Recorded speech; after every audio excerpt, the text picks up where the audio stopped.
Biz hozir Zero Gravity ni qo'yamiz. Xullas o'ylayapsizlarmi, nimalar bo'lyapti?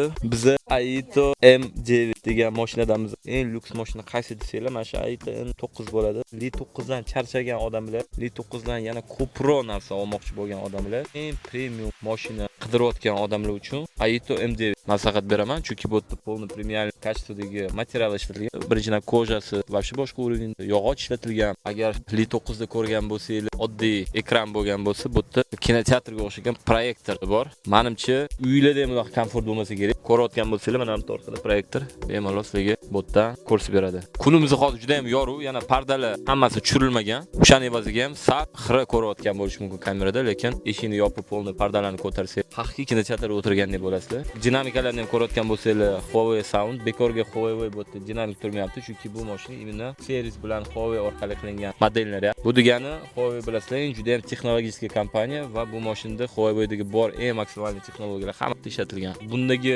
lyuksovый kачествоni menimcha hozir hech qanaqa avtorынокdagi, Xitoydagi bozordagi mashina menimcha hozir bera olmasa kerak. Pardalari ham polniy hammasi bor. 4 eshik ham avto ochib yopiladi. Oldin ham ko'ramizmi? Xullas oldiga o'tirib, yo'q narsani o'zi yo'q, adaptivniy cruise control. Mamta kameralari bor, uxlab qolsangiz uyg'otadi. Samotarmojenlari bor. Polностью yog'och qilingan ekan o'zi ham. Беспроводной zaryadka menimcha kamida 50 watt bo'lsa kerak. Hammasida ko'raman, ventilyatsiyalari bor. Lida bilasizlar, ikkita ekran bo'ladi, bu yerda 3 ta ekran. Xarakteristika keladigan bo'lsak, elektro bilan o'sha DVS motorni qo'shganda 1400 km yursanglar bo'ladi. 300 tokda yuradi, 1100 gibrid sistemada yuradi.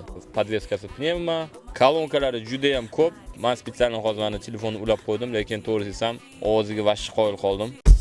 Bilmadim, ovoz yetkazib beryaptimi yo'qmi, lekin Mavsha gap yo'q ovozlarning chiqishiga. Bundan mashina eshitgan kolonkalarning ichida Huawei Sound menimcha 10 dan 10 bo'lsa kerak. Bundan tashqari mana bunaqa narsasi bor ekan. Nastroykalarni, masalan, rejimlarni o'zgartirganingizda ovozlari ham o'zgaradi. Narxi nech bo'lgan desanglar, narxi ham menimcha bu mashina uchun zo'r narx 89 ming ekan. Nomerni qo'yib qo'yaman, bemalol primoy telefon qilib, kelib ko'rib o'tirsanglar bo'ladi. Mashina ichiga ahamiyat beribsizlar, men okaga yetdim. Shu mashinaga qiziqib ko'rmoqchi edim. Kir bo'lsa ham ochib berdilar, ko'rdik, lekin mashinaga juda ham gap yo'q. Like bosamiz, mashina yoqqan bo'lsa.